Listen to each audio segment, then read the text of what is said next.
The Little Prince. Chapter 14. The fifth planet was very strange. It was the smallest of all. There was just enough room on it for a street lamp and a lamplighter. The little prince was not able to reach any explanation of the use of a street lamp and a lamplighter, somewhere in the heavens, on a planet which was so small that it had no people and not one house.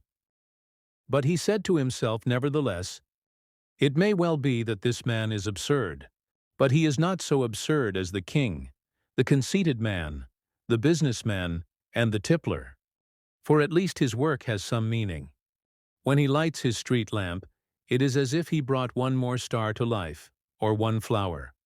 When he puts out his lamp, he sends the flower or the star to sleep. That is a beautiful occupation. And since it is beautiful, it is truly useful." When he arrived on the planet, he respectfully saluted the lamplighter. "Good morning, sir. Why have you just put out your lamp?" "Those are the orders," replied the lamplighter. "Good morning. What are the orders?" "The orders are that I put out my lamp." "Good evening," and he lighted his lamp again. "But why have you just lighted it again?" "Those are the orders," replied the lamplighter. "I do not understand," said the little prince. "There is nothing to understand," said the lamplighter. "Orders are orders. Good morning." And he put out his lamp. Then he mopped his forehead with a handkerchief decorated with red squares. I follow a terrible profession. In the old days it was reasonable.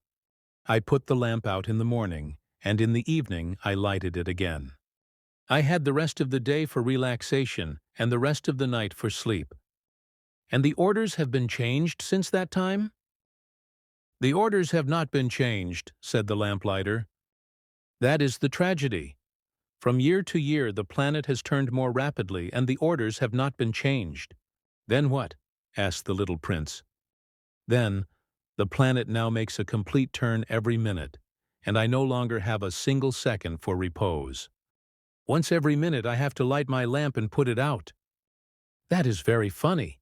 A day lasts only 1 minute here where you live." "It is not funny at all," said the lamplighter. "While we have been talking together, a month has gone by." "A month?" "Yes, a month, 30 minutes, 30 days. Good evening." And he lighted his lamp again. As the little prince watched him, he felt that he loved this lamplighter who was so faithful to his orders. He remembered the sunsets which he himself had gone to seek, in other days, merely by pulling up his chair, and he wanted to help his friend. "You know," he said, "I can tell you a way you can rest whenever you want to." "I always want to rest," said the lamplighter, "for it is possible for a man to be faithful and lazy at the same time." The little prince went on with his explanation. "Your planet is so small that 3 strides will take you all the way around it. To be always in the sunshine, you need only walk along rather slowly. When you want to rest, you will walk, and the day will last as long as you like." "That doesn't do me much good," said the lamplighter. "The one thing I love in life is to sleep." "Then you're unlucky," said the little prince. "I am unlucky," said the lamplighter. "Good morning." And he put out his lamp. "That man," said the little prince to himself, as he continued farther on his journey, "that man would be scorned by all the others, by the king, by the conceited man, by the tippler, by the businessman. Nevertheless, he is the only one of them all who does not seem to me ridiculous. Perhaps that is because he is thinking of something else besides himself." He breathed a sigh of regret and said to himself again, "That man is the only one of them all whom I could have made my friend. But his planet is indeed too small.